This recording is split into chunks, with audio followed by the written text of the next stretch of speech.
Siblings in the Spirit, family in faith and in hope and in love and in good courage, grace to you and peace from the God who promises, from the Christ who illumines, and from the Spirit who reveals.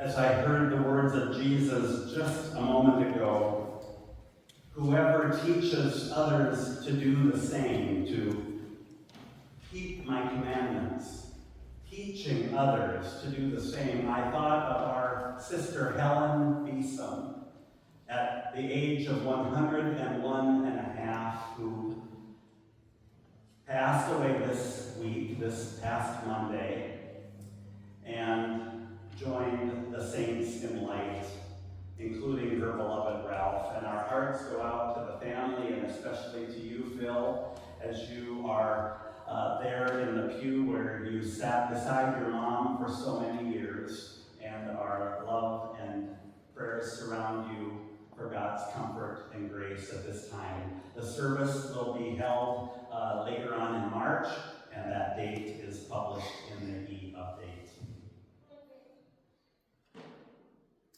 A favorite line from the movies, beloved of gaydom and cinema-loving queers, is from the 1962 psychological thriller, Whatever Happened to Baby Jane, starring Betty Davis and Joan Crawford as aging sisters. One, a former child star named Baby Jane Hudson, played by Davis, and the other sister, a former film star by the name of Blanche Hudson, who is now paralyzed from the waist down, confined to a wheelchair, and being tormented by her sister, with whom she lives in an old, rundown mansion in Hollywood.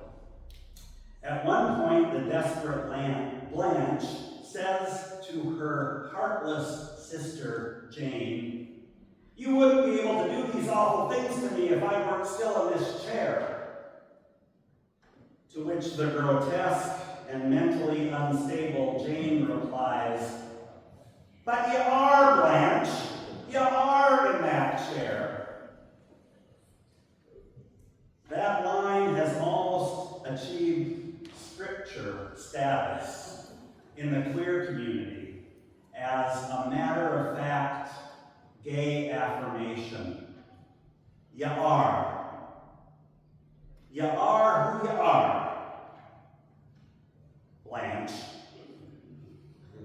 That scene came to mind as I reflected on today's gospel, as Jesus, continuing his Sermon on the Mount, lets his hearers in on a promise that is for them.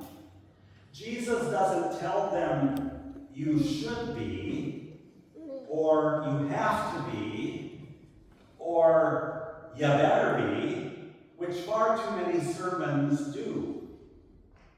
Rather, Jesus proceeds with pure proclamation and promise. But you are. You are salt. You are light. Not even the slightest shared shred of a hint that this is something that is conditional or yet to come. Jesus doesn't say, "If you do this, then you are salt," or "when you do that, you are light." Instead, Jesus, the light of the world, says, "You are the light." Jesus, the presence of God enhancing the experience of being human as salt enhances flavor in food, says, "You are, you are, you are the salt of the earth." There are many other things that we may very well be right about now. And I suppose we could rehearse all those things that we are today. You are perhaps angry.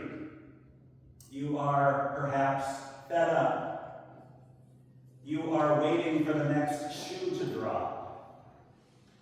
You are disgusted, worried, doubtful, despairing, confounded, breathless, distracted. You are busy being all or some of these things. Sidebar, I attended a memorial yesterday in Lakewood for a fellow Lutheran pastor and heard the best quote by Swiss psychiatrist and founder of analytical psychology, Carl Jung, about being busy.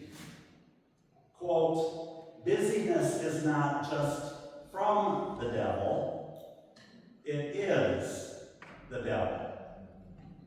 A rather salty, light-filled reminder for those of us who are still in the land of the living to take time and to make time for what and for who matters most in our lives. You are the salt of the earth. You are the light of the world. Jesus promises you this day. Primary identity. Everything else, perhaps, yes, but this for sure. So while you are on earth and while you are in the world, let it be. God brings it so that you can be it. Be what you are. Be who you are. Salt, light, both change everything around them. Salt brings out the flavor that is already there. Light does not argue with the darkness. It simply shows up on the horizon.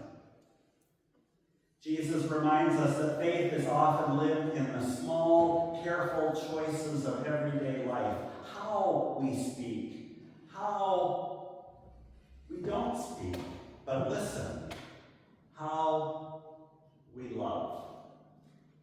In a world that feels so heavy right now, with violence and suffering near and far, especially being mindful of our Palestinian siblings in the West Bank and Gaza today as we look at their beautiful woodwork and craft.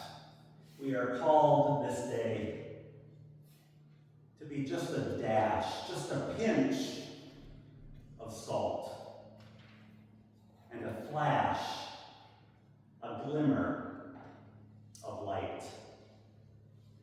Because that's what you are. You are salt and light. Perhaps the best way I can think of to melt ice